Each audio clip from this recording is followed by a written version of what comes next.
Tes tes. Bismillah.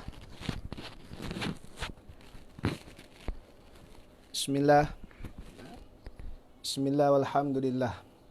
Assalamualaikum warahmatullahi taala wabarakatuh. Alhamdulillah wassalatu wassalamu ala Rasulillah wa ala alihi wa sahbihi wa man tabi'ahu wa nasrahu wa man walah. Rabbi syrah li sadri wa yassir li amri wa hlul 'uqdatam min lisani yafqahu qawli. La hawla wa la quwwata illa billahil aliyyil azim. Sedang penonton, rakan-rakan sekalian, kita teruskan lagi. Malam ni kita punya kuliah dalam talian, kuliah online. Kita sambung 30 wasiat Al-Imam Asy-Syafi'i rahimahullahu ta'ala pada wasiat yang ke-7 dan yang ke-8. Sebelum daripada tu, ambil peluang ni nak ucapkan salam Isra' dan Mi'raj. Yang malam ni kita masuk malam 27 Rejab, tarikh masyhur berlakunya Isra' dan Mi'raj. Sebagaimana yang dinukilkan dalam kitab Sirah Ibnu Hisham. Rata-rata yang buat kuliah dalam talian berbincang berkenaan dengan Isra' dan Mi'raj. InsyaAllah saya tak nak ganggu jadual untuk kita rutin membaca 2 wasiat atau 3, tapi setakat ini kita buat 2 wasiat sehari daripada 30 wasiat Imam Syafi'i. Sebab itu kita sambung lagi wasiat ke-7 dan ke-8 cuma untuk perbincangan atau ceramah. Nak ambil pengajaran daripada Isra' dan Mi'raj kita akan buat pada esok hari, sempena hari Ahad cuti. Kalau tak cuti pun memang kena duduk rumah kan. Dalam perintah kawalan pergerakan. Jadi esok pukul 9.30 atau 9.40 pagi hari Ahad 22 Mac, insya-Allah kita buat kuliah 2 khas dalam talian online, pengajaran Isra' dan Mi'raj. Jadi malam ni kita nak tumpu untuk kita sambung silsilah siri-siri berkenaan dengan wasiat Al-Imam Asy-Syafi'i rahimahullahu taala. 30 wasiat. Satu malam 2 wasiat, 14 malam, 14 hari, 28. Nanti adalah 1-2 hari kita akan pergi kepada 3 wasiat. Jadi habis perintah kawalan pergerakan, insya-Allah habis kitab 30 wasiat Al-Imam Asy-Syafi'i. Ini kitab dia. Boleh tengok ini terbalik sebab kita suah foto dia terbalik Khairul Ghazali. Dan kita juga ada rakaman setiap hari yang lebih pendek durasi dia daripada kuliah lain tak kurang clear pula ni balik serta dalam YouTube. Jangan lupa dapatkan subscribe YouTube Zuhaili Saiman. Baik Jadi untuk malam ni bab wasiat yang ke-7 adalah berkenaan dengan mengasihani anak yatim. Mengasihani anak yatim. Dan memang ia adalah satu perkara yang mulia kerana kita mengasihani orang yang hilang tempat mengadu kasih. Dan anak yatim ni kalau di peringkat Selangor adalah mereka yang kehilangan ayah berusia 16 tahun dan ke bawah. Dan dia kalau nak dapat bantuan one off duit raya daripada Baitul Mal Selangor, mestilah dia bermukim di negeri Selangor lah. Jadi anak yatim ni adalah yang kehilangan tempat mengadu kasih. Kalau yatim piatu, kedua-dua sekalilah dihilang. Dan secara asasnya naluri kita, umat Islam, manusia dan juga orang Melayu di Malaysia ni, bila kita sebut anak yatim, sekaligus dia akan memberikan suatu perasaan yang kita rasa kesian. Kerana apa? Kerana mereka hilang tempat nak mengadu kasih, dalam nak bermanja kasih dengan ayahnya ataupun daripada mak dia yang meninggal dunia. Jadi Al-Imam Asy-Syafi'i pun berpesan perkara ini supaya kita mengasihani anak yatim, mengasihani orang yang susah, yang hilang tempat mengadu kasih, berbeza dengan kita yang Allah Ta'ala berikan kita dapat merasai kasih daripada kedua ibu bapa kita yang masih hidup sejak kita daripada kecil. Selangor clear, mantap Syazwan. Selangor terus clear. Bukan Shah Alam Syazwan. Okey, baik. Jadi kata-kata Imam Asy-Syafi'i iaitulah wasiat beliau, wasiat yang ke-7, kasihani anak yatim. Kerana Rasulullah sallallahu alaihi wasallam juga tergolong sebagai anak yatim. Dan baginda sallallahu alaihi wasallam akan bersama-sama dengan orang yang menyayangi dan mengasihi anak yatim di hari akhirat. Jadi kita mengasihi anak yatim kerana apa? Salah satunya Rasulullah juga ditakdirkan oleh Allah dalam ketentuan qada dan qadarnya ke atas Rasulullah sebagai anak yatim. Kita boleh lihat sirah Nabi sallallahu alaihi wasallam yang semasa Nabi dalam kandungan ibunya, bapanya Abdullah ditakdirkan oleh Allah meninggal dunia. Laluan daripada Madinah nak balik ke Mekah di antara situ. Jadi Rasulullah pun lahir-lahir saja tidak merasai akan belai kasih sayang serta manja daripada seorang ayah. Ada Aina Abdul Hamid Perlis clear. Clear Perlis pun dengan alhamdulillah. Jadi Rasulullah sendiri ditakdirkan oleh Allah lahir dalam keadaan yatim, iaitulah tiada ayah.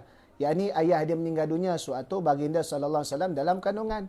Dan Nabi sallallahu alaihi wasallam sempat dengan ibunya pun tak lama. Sekitar 2 hingga beberapa tahun saja. Siti Aminah kemudian ditakdirkan oleh Allah ibu baginda sallallahu alaihi wasallam juga meninggal dunia. Kemudian baginda diasuh, dijaga oleh datuk baginda iaitulah Abdul Muttalib. Itu pun tak lama. Kemudian selepas itu barulah dijaga oleh bapa saudaranya Abu Talib. Di antara hikmah mengapa Allah Taala mentakdirkan Rasulullah sallallahu alaihi wasallam dijaga bukan sepenuhnya atau dari sudut kita panggil mak ayahnya daripada kecil sampai besar, ulama kata nak beritahu kepada kita bahawasanya yang menjaga Rasulullah ini, yang mentarbiah Rasulullah ini adalah khusus daripada Allah, bukan daripada manusia. Kerana apa? Kerana kalau macam kita, kadang-kadang kita tengok orang yang kawan-kawan ataupun mereka yang sama umur daripada kita, tapi kejayaan dia lebih pada kita. Mungkin salah satu faktor kerana keluarga dia, ayah dia sendiri itu sudah memiliki lebih daripada apa yang keluarga kita miliki. Contoh, usia 28 tahun dah jadi CEO satu syarikat. Sebab apa dia boleh jadi CEO? Mungkin faktor kerana syarikat tu hak milik keluarga dia, ayah dia. Maka ayah dia mewariskan pada dia. Berbeza dengan orang yang membesar dalam keadaan serba kekurangan. Pada usia 28, pada usia 30, masih lagi bekerja keras dalam kerjaya yang dia lalui tersebut, tidak menjadi CEO. Jadi nak ceritanya, orang tadi seorang itu hebat, salah satu faktornya mungkin kerana faktor keluarga yang dia mewarisi perkara tersebut. Tapi Rasulullah sallallahu alaihi wasallam ditakdirkan oleh Allah dijaganya sekejap daripada tak merasai jagaan ayahnya, merasai dengan ibunya sekejap, kemudian datuknya sekejap, kemudian berpindah kepada apa saudara dia, nak menunjukkan yang jaga Rasulullah ni adalah Allah. Manusia tak boleh nak dabik dada, akulah yang jaga Rasulullah, aku yang beri segala-galanya, aku yang tak boleh. Manusia tak boleh nak claim. Kita sekarang ni kalau ada kaitan dan claim, nak claim aja, ada kaitan kita. Tak ada siapa nak boleh nak claim yang dia yang menjaga Rasulullah daripada kecil ke besar, tapi ia adalah dalam jagaan Allah dia secara mutlak. Ini kehebatan tarbiyah yang Nabi sallallahu alaihi wasallam, Allah sendiri yang jaga Rasulullah atas takdir dia demikian. Itu di antara hikmah lah, selain daripada hikmah yang disebutkan oleh para ulama juga, iaitulah nak memberikan suatu tempoh tarbiyah kepada Rasulullah, bahawasanya tidaklah bersifat manja sebagaimana kanak-kanak ataupun manusia yang lain. Apatah lagi Rasulullah pun ditakdirkan selepas daripada itu dalam keadaan membesar dia tadi itu mengembala kambing. Nabi SAW pun sebut tidak ada mana-mana Rasul melainkan pekerjaan mereka mengembala kambing. Kerana apa? Nak melatih untuk nak sabar dengan kerenah manusia. Begitu juga Nabi SAW ditakdirkan oleh Allah bersama dengan bapa saudaranya sejak daripada 9 tahun telah diajak pergi ke Syam, walaupun patah balik di pertengahan jalan kerana ada faktor keselamatan Rasulullah. Kemudian 12 tahun pergi semula. Nabi sudah terlibat berjinak-jinak dengan bidang perniagaan. Kerana apa? Di situ Nabi memahami psikologi manusia, penting dalam dakwah tadi.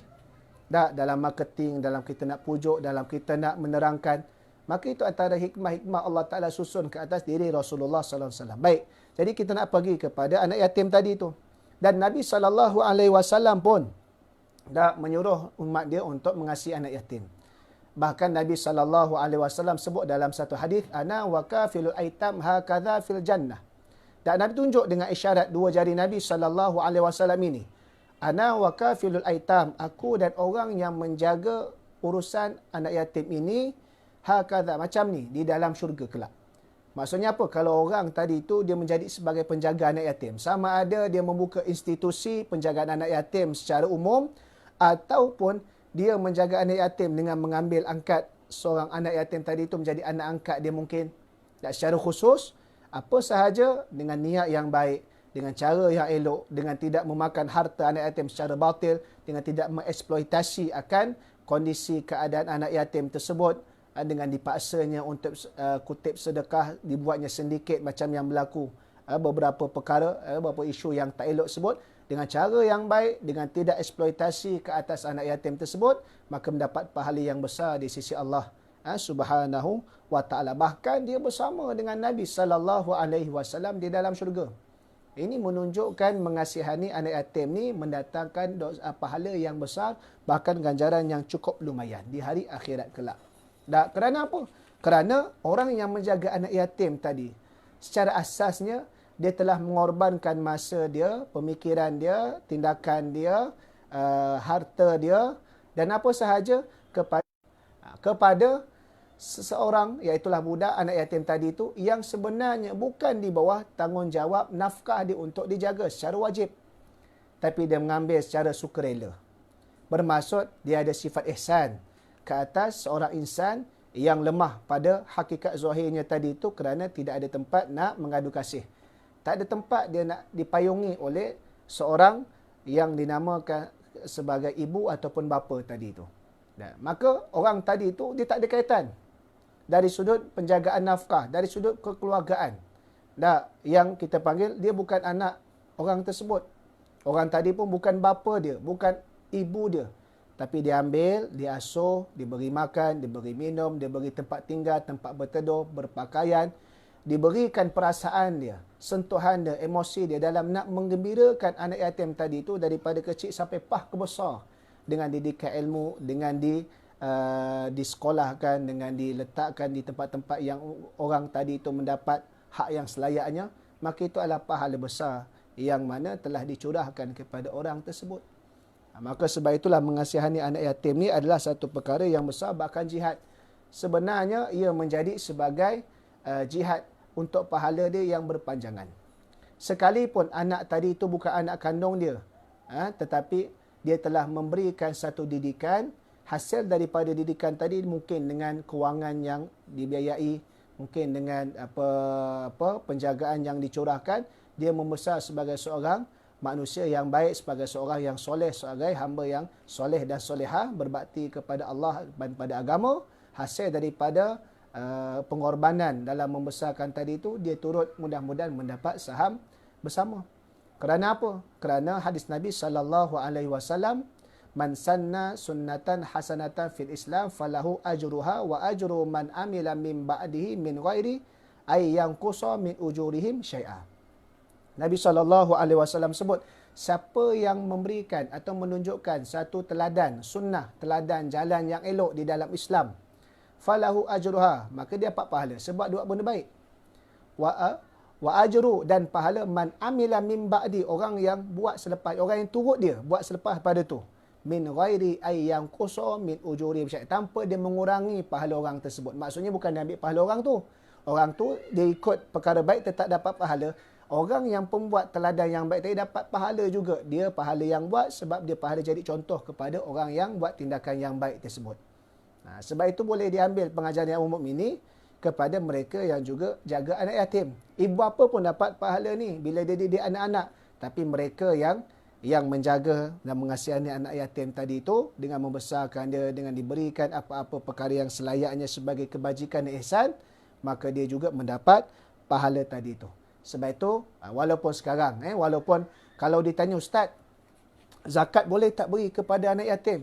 Dalam asnaf zakat yang 8 tak disebut anak yatim. Tapi kalau anak yatim tadi itu miskin, fakir, berhajat, maka diberikan atas nama fakir miskin. Tapi jangan tunggu zakat sahaja. Dalam Islam ni tak nanti pemberian harta tu atas nama zakat, nama sedekah boleh, nama hibah boleh, nama hadiah boleh. Walaupun dari sudut spesifik khususnya ada perbezaan.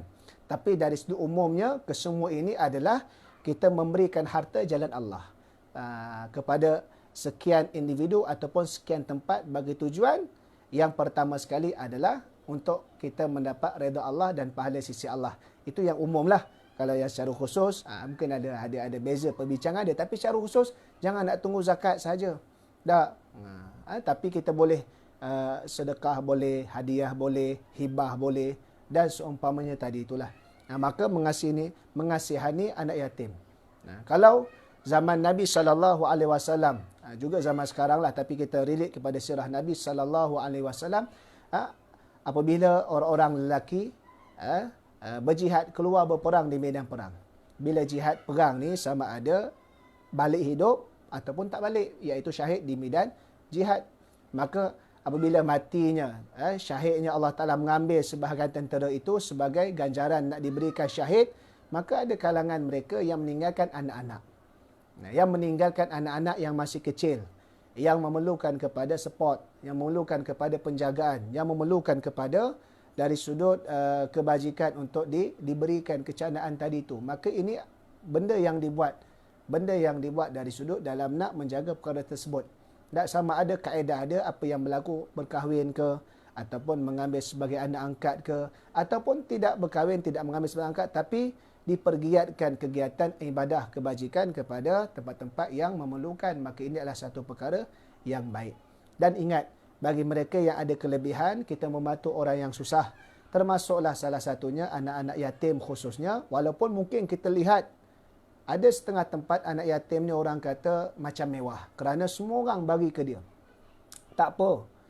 Selagi mana tidak berlaku boros atau bazir ataupun penyalahgunaan.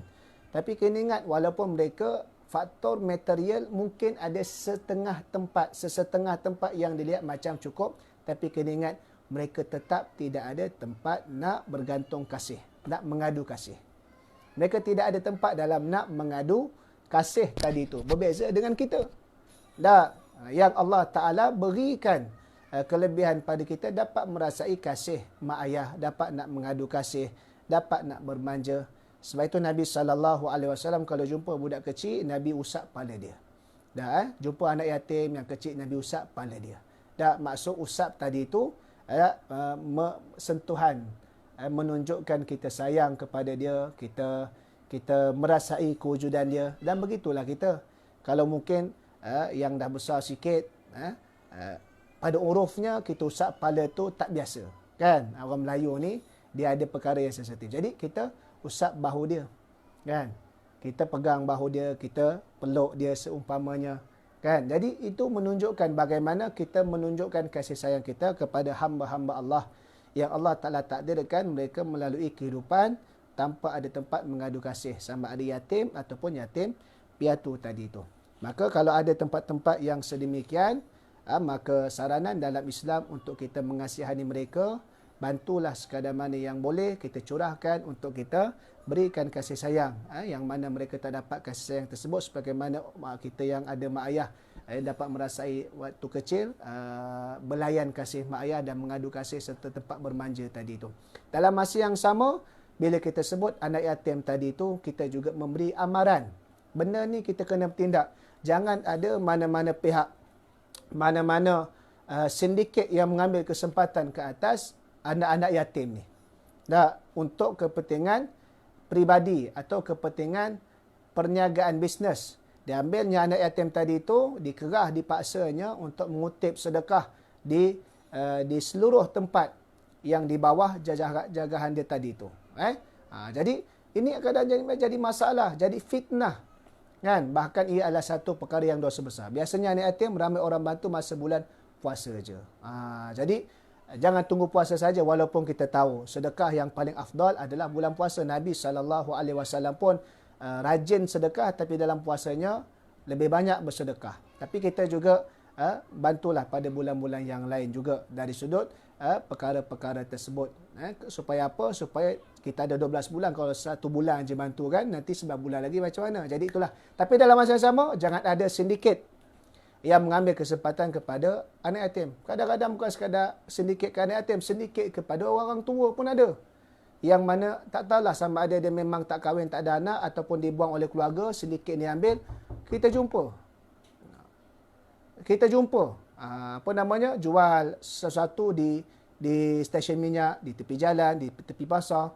Dah bila kita tanya-tanya hal tersebut, rupanya dia ni pun dipergunakan oleh sindiket tadi tu. Maka kesian kita tengok datang daripada sempadan Thailand, dah tua-tua, Allahu Rabbi. Jadi perkara tersebut kita mesti bendung. Kita mesti kasih dan jaga, tapi dalam masa sama kalau ada mereka pihak yang eksploitasi melaksanakan benda-benda yang mengambil kesempatan yang tidak berperi kemanusiaan ni, kita kena sama-sama bertindak supaya apa? Supaya kebajikan manusia tadi itu terpelihara daripada tangan-tangan yang rakus, yang zalim, semata-mata memikirkan kepentingan keuntungan dunia mereka ataupun kekenyangan dunia mereka semata-mata.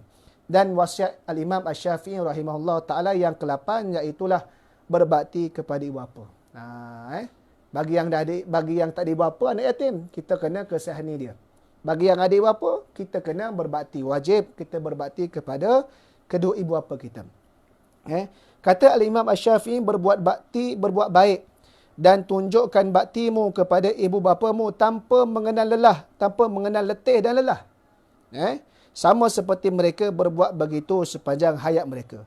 Ini akan menambahkan keberkatan pada umurmu, menambah rezeki dan keampunan atas dosa-dosamu. Berbuat bakti, berbuat baik dan bakti kepada apa? Tanpa mengenal letih dan lelah. Memang letih, memang lelah. Tidak ada siapa yang tak letih, tidak ada siapa yang tak lelah. Tapi jangan difikirkan sangat perkara tersebut. Kita fikirkan bagaimana ibu apa tadi itu mengasuh kita, membesarkan kita waktu kita kecil tak tanpa jemu-jemu. Sebab itu beza menjadi muhasabah kepada kita mana-mana orang yang berstatus sebagai anak, dan semua orang dia ada status dia sebagai anak. Ibu apa pun dia anak kepada ibu apa mereka. Kita pun ada sebagai anak kepada ibu apa kita. Mana-manalah. Sebagai muhasabah bersama dan kita mengenang dan menghargai jasa besar ibu bapa kita, kita kena ingat beza. Asal umumnya beza. Mak ayah menjaga anak dia untuk melihat anaknya dewasa dan besar. Adapun anak-anak yang dah besar, menjaga ibu ayah dia yang dah tua, kadang-kadang kerana jaga menunggu mati. Menunggu mati. Bukan dia mengharapkan mati, tapi jaga sementara nak tunggu mati. Tapi mak ayah jaga sebab nak melihat anak tadi tu besar. Jadi beza. Sebab itu kadang-kadang nak cari yang disebutkan seorang ibu boleh menjaga 10 orang anak, tapi 10 orang anak belum tentu boleh jaga seorang ibu. Ini muhasabah lah. Tidak ada siapa yang sempurna. Tapi kita usaha. Jangan sampai kita mengabaikan kewajipan-kewajipan dia yang asas dan sampai kita merobek ataupun menceroboh hak-hak yang wajib kita laksanakan tadi itu. Dan berbuat baik kepada mak ayah ni bukan sampai mak ayah mati. Tapi berbuat baik pada mak ayah sampai kita yang mati. Sebab itu, kalau kita masih hidup, mak ayah kita mati, tetap ada tanggungjawab kita sebagai seorang anak. Iaitulah apa? Mendoakan, mohon keampunan kepada mereka yang telah meninggal dunia. Sama ada sedekahkan Fatihah ataupun macam kita doa selepas daripada sembahyang, Rabbana ighfir lana dzunubana wa liwalidayna warhamhum kama rabbawna shighara. Dan ataupun kita ziarah kubur mereka. Dan yang ketiganya, kita jaga nama baik mereka. Mak ayah tadi itu, kita kena jaga nama baik mereka. Jangan pula mak ayah dah meninggal, nanti orang, dia ni anak sekian-sekian. Ayah dia dulu baik, tapi dia ni Masya Allah, perangai tak sama, tak sebiji dengan mak ayah. Maka dia merosakkan nama mak ayah tadi itu. Dan yang keempatnya, kita terus usaha hubungkan, jalinkan silaturahim, kenalan mak ayah kita. Sebab memang ada hadis Nabi SAW yang bermaksud siapa yang mahu rezeki yang luas atau usianya yang pandang, maka dia sambung silaturahim mak ayah dia tadi itu. Sebab itu, ini antara ganjaran faedah yang diberikan di atas dunia lagi, yang mana Allah Ta'ala kurniakan dan Nabi SAW sebutkan perkara tersebut. Maka berbakti kepada ibu bapa ini disebutkan di dalam Al-Quranil Karim, sehingga kan ulama membahaskan dia adalah dalam ayat tersebut turutannya selepas pengabdian diri kepada Allah. Wa qada rabbuka alla ta'budu illa iyyahu wa bil walidaini ihsana. Dan hendaklah kamu mengabdikan diri, menurut perintah Allah, menjauhi larangan dia, dan jangan kamu mensyirikkan Allah, serta dengan kedua ibu bapa hendaklah berbuat baik tadi itu.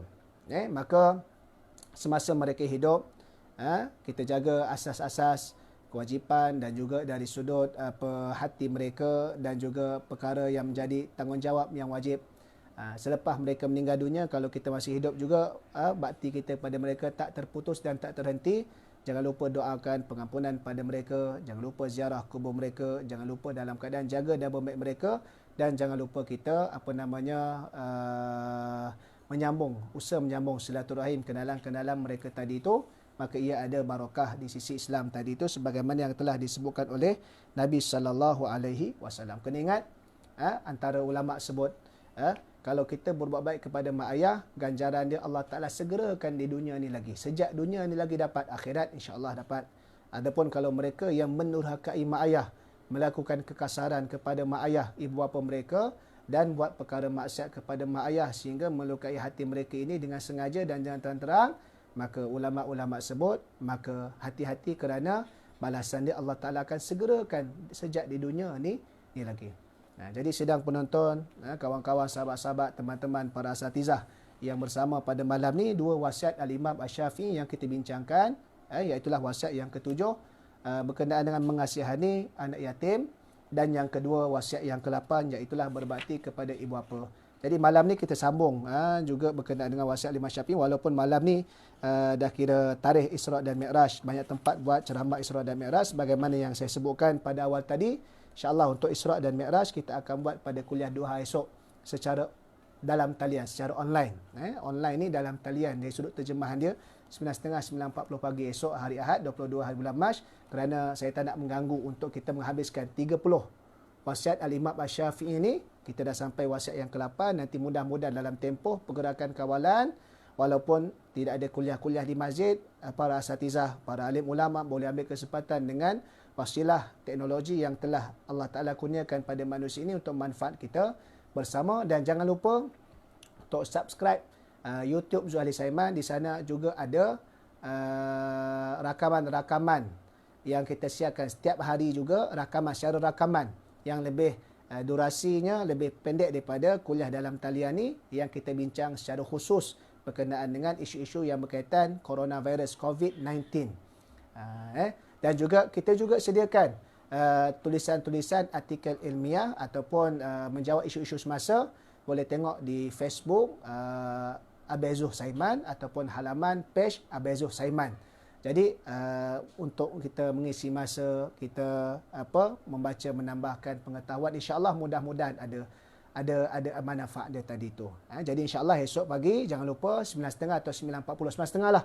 Boleh tunggu 9.40 pada lewat kita akan ke udara ataupun secara live, secara langsung dalam talian kita bincang pasal Isra' dan Mi'raj. Dan jangan lupa sekali lagi, jangan lupa untuk subscribe YouTube Zuhaili Saiman. Mudah-mudahan Allah Ta'ala memelihara kita.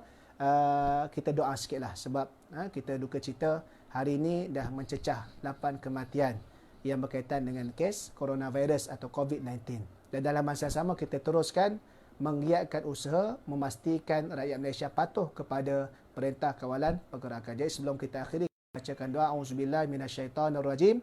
Bismillahirrahmanirrahim. Alhamdulillahirabbil alamin wassalatu wassalamu ala asyrafil anbiya'i wal mursalin wa ala alihi washabihi ajmain.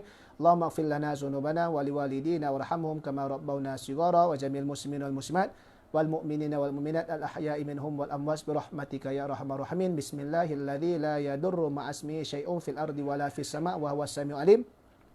Allahumma inna nas'aluka as-siha wal afiyah was salama fid dunya wal akhirah bi rahmatika ya arhamar rahimin. Fallahu khairun hafidha wa huwa khairul hafidhin. Allahumma akshif anna al-bala wal waba ma la yakshifu anhu ahadun ghairuka. Allahumma idfa anna min kulli syarrin wa fitanin wa bala'in wa amradin fid dunya wal akhirah. Wa sallallahu ala sayyidina Muhammad wa ala alihi wa sahbihi wa baraka wa sallam. Walhamdulillahi rabbil alamin. Duduk di rumah, stay at home. Assalamualaikum warahmatullahi taala wabarakatuh.